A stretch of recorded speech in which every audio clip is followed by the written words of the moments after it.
Movie की शुरुआत में हम एक आदमी को देखते हैं जिसका नाम कूड़ो होता है। कूड़ो एक ड्रग डीलर है, लेकिन फिलहाल कुछ गुंडे मिलकर उसे मारने की कोशिश करते हैं। कूड़ो खुद को बचाने के लिए उनसे लड़ता है, हालांकि वो अकेला ही इन सब पर भारी पड़ता है और वो एक एक करके सबको धूल चटाने लगता है। और जब उसे लगता है कि अब कोई भी नहीं बचा है तो वो शांति से एक जगह पर बैठ जाता है। लेकिन उसकी मुसीबत इतनी जल्दी खत्म नहीं होने वाली थी, क्योंकि तभी पीछे से कोई गोली चलाकर उसे मार डालता है, जिसके बाद उसकी बॉडी को वहां से हटा दिया जाता है और उस जगह की सफाई करके सारे सबूत मिटा दिए जाते हैं। अब जो गोली कूड़ों को लगी थी, उस गोली का खोल वहीं पर पड़ा रह जाता है। इसके बाद ये खोल सड़कों पर ठोकरें खाते हुए शहर तक पहुंच जाता है। अब अगले सीन में हम एक कॉलेज की लड़की को देखते हैं जिसका नाम फुमिका होता है, जो एक रेस्टोरेंट में पार्ट टाइम जॉब करती है।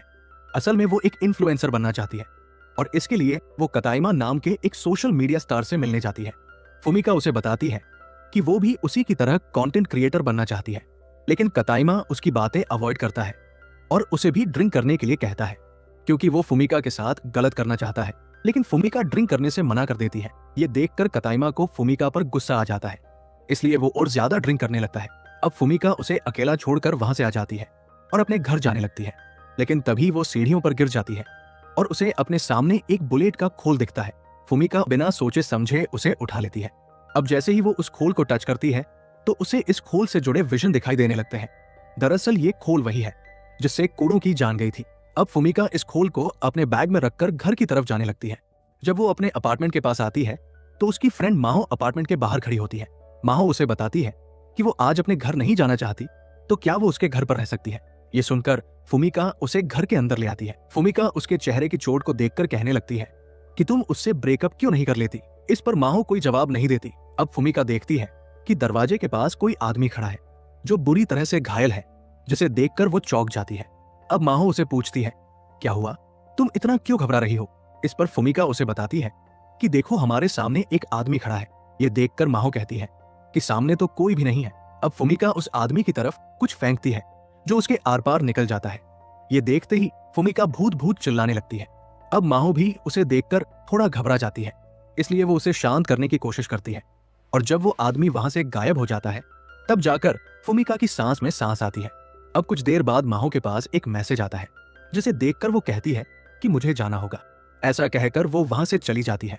अब फुमिका गेट लगा लेती है और घर में ही घूमने लगती है। तभी उसे पीछे से उसी आदमी की आवाज आती है जो कहता है कि क्या उसे जाने देना ठीक था।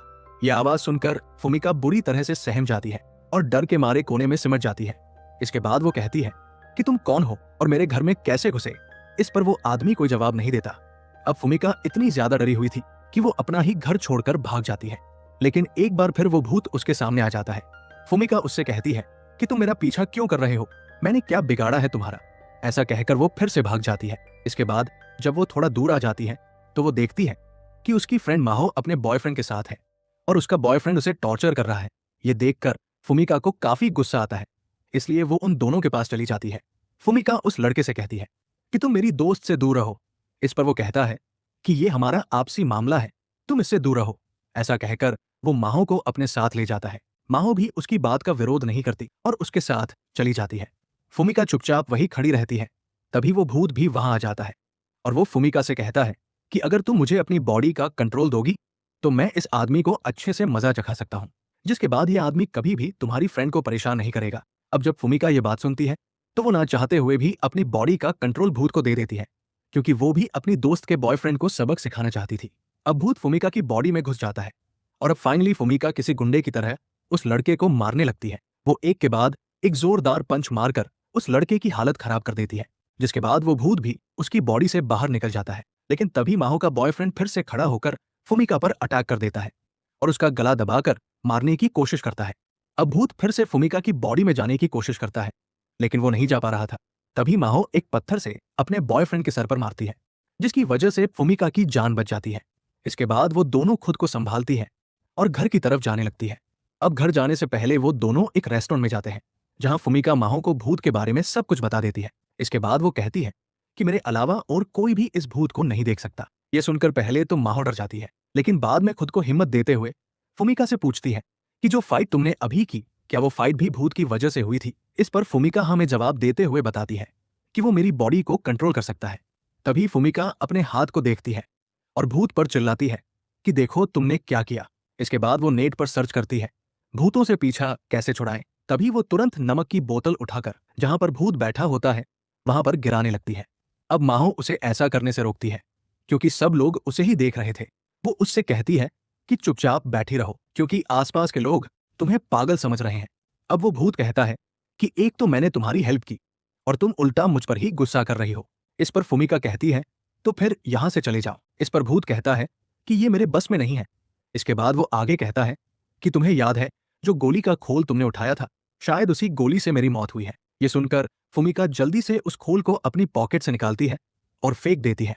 अब भूत बताता है कि उसे कुछ भी याद नहीं है कि वो कैसे मरा, और जब तुमने उस खोल को उठाया तब से ही मैं तुम्हारे साथ जुड़ गया हूं। अब भूत की बात सुनकर फुमिका हैरान हो जाती है कि उसका मर्डर हुआ था। अब वो भूत अपने बारे में बताने लगता है कि उसका नाम कूड़ो है, जो मरने से पहले एक हिटमैन हुआ करता था, साथ ही मैं एक संस्था के लिए काम करता था। अब भूत की बात सुनकर फुमिका की सिटी बिट्टी गुल हो जाती है। कूड़ो आगे बताता है कि जिस संस्था के लिए मैं काम करता था, शायद उसी संस्था के किसी ग्रुप ने मुझे मारा होगा, और अब जब तक मैं अपनी मौत का बदला नहीं ले लेता शायद तब तक मुझे मुक्ति नहीं मिलेगी। इसलिए अब तुम्हें मेरी हेल्प करनी होगी ताकि हम दोनों चुन चुन कर उनको मार सके। ये सुनकर फुमिका पूरी तरह शॉक में चली जाती है। इसके बाद वो साफ साफ मना करती है, मैं तुम्हारी कोई हेल्प नहीं करने वाली। ऐसा कहकर वो जल्दी से उस खोल को लेकर माहो के साथ वहां से निकल जाती है। अब फुमिका माहो को बताती है कि उसे किसी हिटमैन के बदले में कोई दिलचस्पी नहीं है, इसलिए अब वो कूड़ों को इग्नोर करके माहो को उसके घर पर छोड़ देती है। वो कहती है कि जब भी तुम्हें कोई प्रॉब्लम हो तो मुझे तुरंत कॉल करना। ऐसा कहकर वो वहां से चली जाती है। इसके बाद वो टेम्पल में जाती है और उस खोल को बॉक्स में डालते हुए कहती है कि मेरा कूड़ो से पीछा छूट जाए। इसके बाद वो बाहर आ जाती है। अब कूड़ो उसे बताता है कि मुझे नहीं लगता है कि मैं अब भी तुमसे दूर जा पाऊंगा। ये सुनकर फुमिका इरिटेट हो जाती है। तभी उसके पास कताइमा का मैसेज आता है, जो एक नरोमी नाम के लड़के के साथ था, जिसे देखकर वो काफी एक्साइटेड हो जाती है। ये देखकर कूड़ो उससे पूछता है कि ये नरोमी कौन है और तुम इसे देखकर इतना एक्साइटेड क्यों हो गई। इस पर फुमिका बताती है कि ये एक सोशल मीडिया स्टार है, इसके पास 7 लाख से भी ज्यादा फॉलोअर्स है। अब जब कूड़ो उसकी फोटो देखता है तो वो फुमिका से कहता है कि इस आदमी से दूर रहना, ये अच्छा इंसान नहीं है। ये सुनकर फुमिका उससे पूछती है कि तुम्हें कैसे पता। इस पर कूड़ो कहता है कि मुझे ज्यादा कुछ याद नहीं है क्योंकि मैं सब भूल गया हूं। अब ये सुनकर फुमिका उसकी बातों को इग्नोर करके वहां से चली जाती है और फिर वो भी उसी बार में चली जाती है जहां कताइमा और नरोमी पार्टी कर रहे थे। इसके बाद वो भी उन दोनों के साथ बैठ जाती है और जल्द ही उसे एहसास होता है कि वो दोनों उसे छूने की कोशिश कर रहे हैं। अब कुछ देर बाद उसका सर घूमने लगता है। वो कहती है कि मुझे ठीक नहीं लग रहा। ऐसा कहकर वो काउंटर पर पैसे देकर जाने लगती है, लेकिन वो लड़खड़ाते हुए चल रही होती है जैसे उन दोनों ने उसकी ड्रिंक में कुछ मिलाया हो। अब कताइमा और नरोमी आपस में बातें कर रहे होते हैं कि हमने सोचा भी नहीं था कि ये ड्रग्स इतनी जल्दी काम करेगा। अब ये सुनते ही फुमिका खड़ी हो जाती है और गुस्से में उन दोनों को देखते हुए कूड़ो से कहती है कि मुझे इन दोनों की रियलिटी बताने के लिए शुक्रिया। अब हमें एक फ्लैशबैक दिखाया जाता है जहां कूड़ो फुमिका को बताता है कि नरोमी और कताइमा लड़कियों को ड्रग्स देते हैं, उसके बाद उनका फायदा उठाते हैं, और जिस संस्था के लिए वो काम करता था वहां उसने कई बार इन दोनों को पिल्स खरीदते हुए देखा था। अब फुमिका को उसकी बातों पर भरोसा नहीं था, इसलिए उसने ये सब नाटक किया। अब कहानी फिर से प्रेजेंट में आ जाती है जहां फुमिका कहती है कि मैं तुम्हें अपनी बॉडी का कंट्रोल देती हूँ, तुम मेरी बॉडी में आ जाओ, इसके बाद मैं इन दोनों को अच्छे से मजा चखाऊंगी। ये सुनकर कूड़ो कहता है कि मैं तुम्हारी हेल्प क्यों करूं जब तुम भी मेरी हेल्प नहीं करना चाहती। इस पर फुमिका कहती है अगर तुम मेरी हेल्प करोगे तो मैं भी तुम्हारी हेल्प करूंगी। इतना कहते ही कूड़ो उसकी बॉडी में आ जाता है। इसके बाद वो एक के बाद एक उन सबको मारने लगती है। अब क्योंकि इस बार के लोग भी उनसे मिले हुए थे, इसलिए फुमिका उन्हें भी मारने लगती है और वो किसी प्रोफेशनल फाइटर की तरह एक एक करके सबको पीट कर उनका बुरा हाल कर देती है। अब कुछ देर बाद जब सबका खेल खत्म हो जाता है तो कूड़ो फुमिका की बॉडी से बाहर आ जाता है, और जब फुमिका वहां की हालत देखती है तो वो घबरा जाती है। उसे लगता है कि अब पुलिस उसे पकड़ कर ले जाएगी। ये देखकर कूड़ो उससे कहता है कि तुम डरो मत, मैं तुम्हें कुछ नहीं होने दूंगा। सबसे पहले तुम्हें यहां से अपनी मौजूदगी के सारे सबूत मिटाने होंगे। इसके बाद वो आगे कहता है कि मैं एक आदमी को जानता हूं जो तुम्हारी हेल्प करेगा, क्योंकि वो भी उसी संस्था में काम करता है जहां मैं काम किया करता था। वो अच्छा आदमी तो नहीं है, लेकिन उसकी वजह से हमारा काम बन जाएगा। अब इसके बाद कूड़ो उसे नंबर बताता है और फुमिका उस आदमी को कॉल करके बताती है कि वो कूड़ो को जानती है। इसके बाद वो जल्द से जल्द उसे यहां आने के लिए कहती है। अब कुछ देर बाद काकोरा नाम का एक हिटमैन वहां आता है और फुमिका से पूछता है कि क्या वो अकेली है और कूड़ो कहां पर है। इस पर फुमिका कहती है कि कूड़ो मर चुका है और भूत बन चुका है जो सिर्फ मुझे दिखाई देता है। अब काकोरा को उसकी बात पर बिल्कुल भरोसा नहीं होता, इसलिए वो फुमिका पर ही अटैक करने लगता है। तभी कूड़ो उसकी बॉडी में घुस जाता है और उस चाकू को काकोरा पर ही तान देता है और उससे कहता है कि तुम अब भी मुझे हरा नहीं सकते। काकोरा समझ जाता है कि ये तो सिर्फ कूड़ो ही कर सकता है। अब सब नॉर्मल हो जाता है। इसके बाद फुमिका काकोरा को सारी बात बताती है और वो दोनों मिलकर अपने काम पर लग जाते हैं। वहां जितनी भी बॉडीज थी उन सबको एक गाड़ी में डालकर निकल पड़ते हैं। अब फुमिका रास्ते में काकोरा से कूड़ो की मौत के बारे में पूछती है। इस पर काकोरा कहता है कि इसके बारे में उसे ज्यादा नहीं पता, लेकिन कुछ दिनों पहले ही उनकी संस्था के ओनर की भी मौत हो गई है, जिसके बाद सारा काम उनके बेटे ने अपने हाथ में ले लिया है और नया ओनर गलत काम करता है। अब फुमिका पूछती है, कहीं ओनर ने ही तो कूड़ो को नहीं मरवाया? इस पर काकोरा कहता है कि इसके बारे में मैं कुछ नहीं जानता। अब कुछ देर बाद वो फुमिका को उसके अपार्टमेंट के सामने ड्रॉ करता है और अपना काम पूरा करने के लिए वहां से चला जाता है। लेकिन जाने से पहले वो फुमिका से पूछता है कि क्या तुम्हें कूड़ो सच में दिखाई देता है? इस पर फुमिका हाँ में जवाब देती है। इसके बाद वो दोबारा कभी न मिलने का कहकर वहां से चला जाता है। अब अपार्टमेंट में आने के बाद फुमिका कूड़ो का शुक्रिया करती है। अब कूड़ो उसे बताता है कि उसने अपनी लाइफ में कई लोगों को मारा था, लेकिन आज पहली बार मुझे दूसरों की हेल्प करके अच्छा लग रहा है। फुमिका कहती है कि हमेशा बस अच्छे काम करते रहो। अब कुछ देर बाद फुमिका सो जाती है क्योंकि आज वो काफी ज्यादा थक चुकी थी। वहीं दूसरी तरफ हमें कूड़ो की संस्था को दिखाया जाता है, जहां उसका नया लीडर टेंशन में होता है कि कूड़ो मरा भी है या नहीं। तभी वहां पर काकोरा आ जाता है और वो उसे कूड़ो के बारे में बताता है कि कूड़ो एक लड़की को दिखाई देता है और उसने उस लड़की की बॉडी को अपने कंट्रोल में किया हुआ है। ये सुनकर ओनर को उसकी बातों पर विश्वास नहीं होता, लेकिन फिर भी वो अपने कुछ हिटमैन्स को सच का पता लगाने के लिए भेज देता है। अब जब वो लोग फुमिका के अपार्टमेंट में आते हैं तो कूड़ो को पता चल जाता है, इसलिए वो उसकी बॉडी में घुसकर उन सबको मार देता है। वहीं जब ऑनर वहां पहुंचता है तो वो देखता है कि फुमिका वहां से भाग रही है। अब कुछ देर बाद फुमिका उसी जगह पर आ जाती है जहां कूड़ो को मारा गया था। इसके बाद कूड़ो भी उसकी बॉडी से निकल जाता है। वहीं हम काकोरा को भी देखते हैं जो उन दोनों का ही वेट कर रहा होता है। वो उन्हें बताता है कि उसने ही ऑनर को कूड़ो की खबर दी थी। ये सुनकर कूड़ो को उस पर गुस्सा आता है। फुमिका को भी उस पर गुस्सा आता है। वो कहती है कि तुम्हारी वजह से मेरे अपार्टमेंट की हालत खराब हुई है, अब तुम ही उसे ठीक करके देना। ये सुनकर काकोरा फुमिका पर गन तान देता है। तभी कूड़ो फुमिका की बॉडी में घुस जाता है और उसकी गन छीनकर उसे खोलकर फेंक देता है। इसके बाद दोनों के बीच जोरदार फाइट शुरू हो जाती है, लेकिन काकोरा बड़ी चालाकी से गन उठाकर उसे शूट करने वाला होता है। तभी कूड़ो को सब कुछ याद आ जाता है।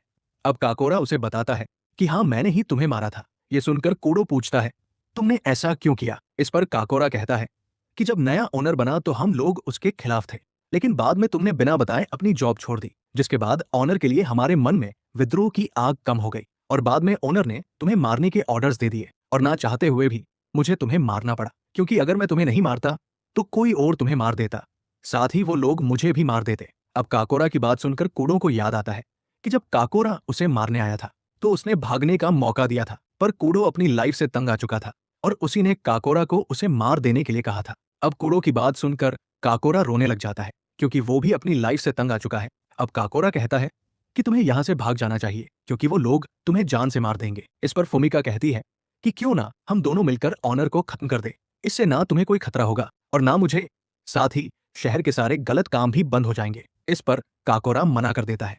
वो कहता है कि ऑनर बहुत ही खतरनाक इंसान है, वो अपने दुश्मनों को आसानी से नहीं छोड़ता। इस पर फुमिका कहती है कि कोई बात नहीं, अगर तुम मेरा साथ नहीं देना चाहते मैं खुद ही उसका खेल खत्म करूंगी।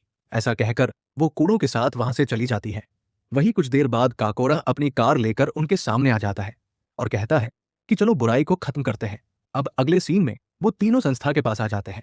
काकोरा अंदर चला जाता है ताकि कितने गुंडे कहां पर है ये जान सके। वहीं कूड़ो भी फुमिका को गाइड करते हुए अंदर ले आता है। इसके बाद फुमिका जरूरत के हथियार उठा लेती है और काकोरा को भी दे देती है। फिर कूड़ो फुमिका की बॉडी में घुस जाता है और दोनों मिलकर फायरिंग करते हुए आगे बढ़ने लगते हैं। अब कुछ देर में ही वो दोनों लगभग सभी गुंडों को मार देते हैं और लास्ट में फुमिका भी ऑनर के पैरों पर गोली चला देती है। इसके बाद काकोरा ऑनर को जान से मार देता है। अब फुमिका काफी खुश होती है क्योंकि अब कूड़ो को मुक्ति मिल जाएगी। अब फुमिका लंगड़ाते हुए कूड़ो से बात करती है, लेकिन तब तक कूड़ो वहां से जा चुका था। काकोरा उससे पूछता है कि कूड़ो ने जाते हुए क्या कहा।